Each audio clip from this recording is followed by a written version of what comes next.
Bonjour, je suis John de l'équipe marine. Aujourd'hui, je vais vous montrer les bases de l'installation d'un radar Garmin. Les radars vous permettent de visualiser les obstacles à la navigation avant même que vous ne les aperceviez. Leur avantage réside dans le fait qu'ils fonctionnent dans les conditions les plus extrêmes, nuit, brouillard, pluie, tempête.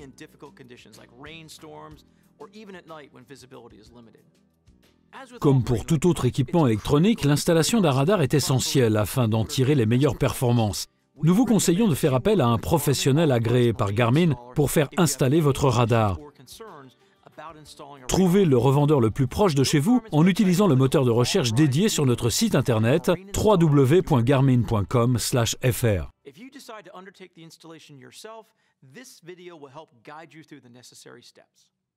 Avant de commencer, intéressons-nous à la façon dont il faut placer le radar. L'idéal est d'installer le radar dans l'axe central du bateau, aussi haut que possible, afin d'obtenir la meilleure portée. Pour offrir les meilleures performances, le radar doit être parallèle à la ligne de flottaison du bateau.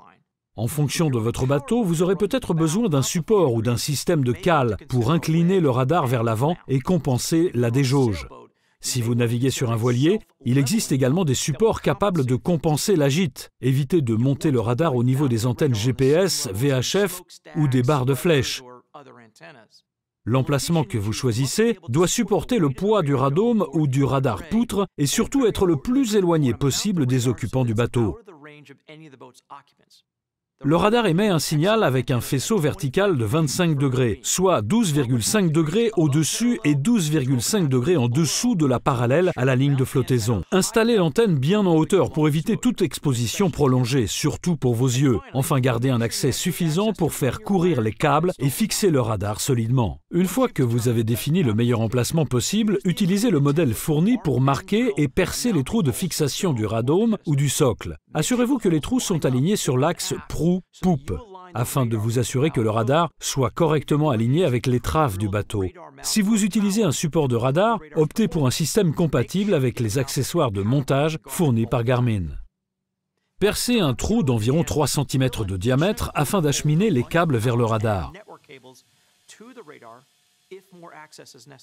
Le design des radomes permet d'acheminer les câbles discrètement sous le radome. Sur un radar poutre, les câbles sortent par la partie inférieure du piédestal. Acheminez les câbles d'alimentation et RJ45 à travers le bateau jusqu'à votre traceur de carte compatible. Garmin a essayé de simplifier au maximum cette étape en séparant les câbles réseau et d'alimentation. Il est en effet plus simple de faire descendre 2 petits câbles plutôt qu'un seul plus gros. Par ailleurs, en regardant de plus près, vous pourrez remarquer que nous avons retiré les bagues de tous les câbles. La taille des connecteurs est ainsi réduite et il devient plus simple de les acheminer à travers le bateau. Nous vous recommandons de ne pas couper les câbles d'alimentation et réseau. Toutefois, si cela était vraiment indispensable, Garmin fournit le matériel nécessaire pour ressertir une prise RJ45. Coupez une des extrémités du câble RJ45. Gardez-la, nous l'utiliserons plus tard. Acheminez le câble. Une fois le passage de câble réalisé, sertissez une nouvelle prise RJ45 en suivant les instructions fournies dans le kit. Utilisez la prise que vous veniez de sélectionner pour repérer l'ordre de la couleur des fils. Une fois que c'est fait, branchez-la à l'un des ports RJ45 de votre écran multifonction Garmin.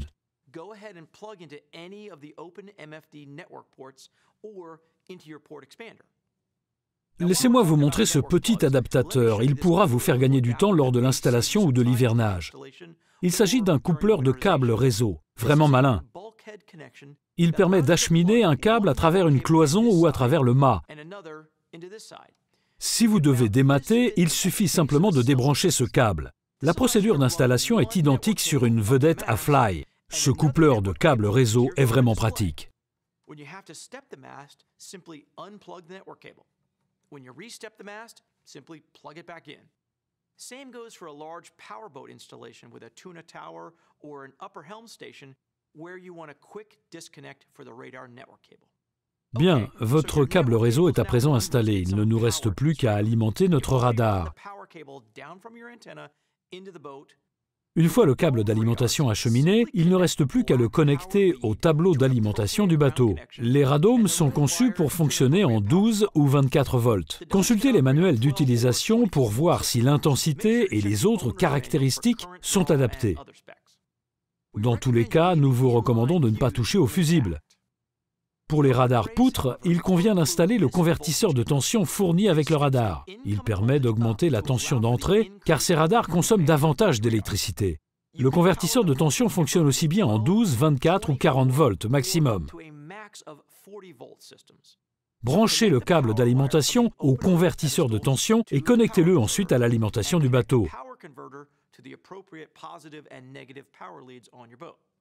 Remontons maintenant sur le bateau et terminons l'installation. Tous les câbles sont acheminés. Il ne nous reste plus qu'à fixer l'antenne et connecter les derniers câbles.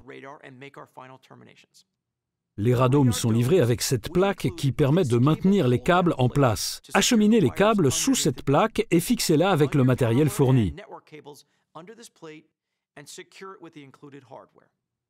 Appliquez le lubrifiant anti-grippant fourni sur les vis et fixez-les à la base du radar. Elles ne doivent pas ressortir de plus de 5 cm et permettent de fixer le radar sur une surface dont l'épaisseur est comprise entre 0,5 et 2 cm. Si la surface de montage est plus épaisse, vous devrez vous procurer des vis de fixation plus longues. N'oubliez pas d'ajouter les Silent Blocks sous le piédestal de votre radar poutre et appliquer du mastic d'étanchéité sur les trous que vous avez percés.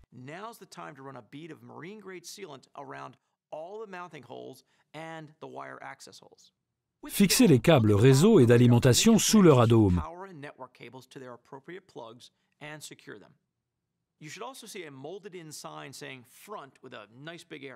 Orientez l'antenne dans le bon sens en repérant la flèche située sur l'antenne.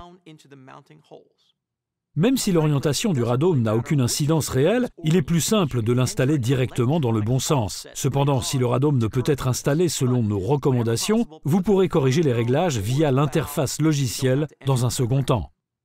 On installe généralement un radar poutre en orientant la surface courbée vers l'étrave.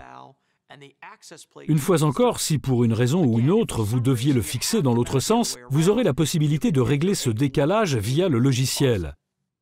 Retirez cette petite plaque, branchez les câbles et repositionnez cette plaque. Retirez maintenant la protection du magnétron avant d'aligner l'antenne. Fixez fermement au piédestal à l'aide du matériel fourni. Bien, maintenant que le radar est installé, consultez la documentation pour connaître le couple de serrage des vis de fixation. L'installation du radar est enfin terminée. Mettez votre système sous tension et allumez votre écran. Un nouveau menu radar devrait s'afficher. Il vous signale que le radar est détecté et que la communication se fait correctement. Si vous ne la voyez pas, revenez aux étapes précédentes et vérifiez tous les branchements. Si vous avez installé un radar poutre, vous devrez indiquer sa taille. Si c'est un radome, le système la déterminera automatiquement. C'est le moment de mettre à jour le logiciel interne de votre équipement Garmin. Téléchargez la dernière mise à jour disponible sur notre site internet. La procédure de mise à jour est entièrement détaillée sur notre site web. To make your life easier, we include the latest software for your Garmin display and the radar in the same file. In fact, we include the latest software for all your Garmin units in that file, so it'll update all the Garmin equipment that's attached to the display. Easy, huh? Une fois la mise à jour terminée, nous pouvons préchauffer le radar. Dans l'écran d'accueil, touchez Radar puis choisissez Port. Le radar affiche un message indiquant que le préchauffage est en cours. Une fois prêt à partir, sélectionnez Transmettre. Le radar commence à tourner et affiche les cibles à proximité de votre bateau. Si vous êtes dans un port, il se peut que l'écran soit encombré à cause des nombreuses pièces métalliques à proximité. Attendez d'être dans un endroit moins parasité afin d'affiner les réglages de votre radar. Vérifiez l'orientation du radar. Si vous avez installé le radar à l'envers, entrez un décalage de 180 degrés. Si vous constatez que le radar n'est pas exactement dans l'axe, vous pouvez ajuster le décalage en conséquence. Votre radar devrait à présent afficher des cibles et vous offrir une nouvelle vision de ce qui vous entoure. Encore un conseil, n'attendez pas d'avoir besoin du radar pour le mettre sous tension la première fois. Utilisez-le régulièrement afin de vous familiariser avec l'apparence des signaux. Un radar est très utile, certes, mais seulement si l'on sait s'en servir. Regardez notre vidéo consacrée aux basiques de l'utilisation d'un radar. Et comme toujours, si vous avez des questions, n'hésitez pas à consulter notre site internet www.garmin.com/fr ou contacter votre revendeur Garmin habituel. And we'll see you on the water.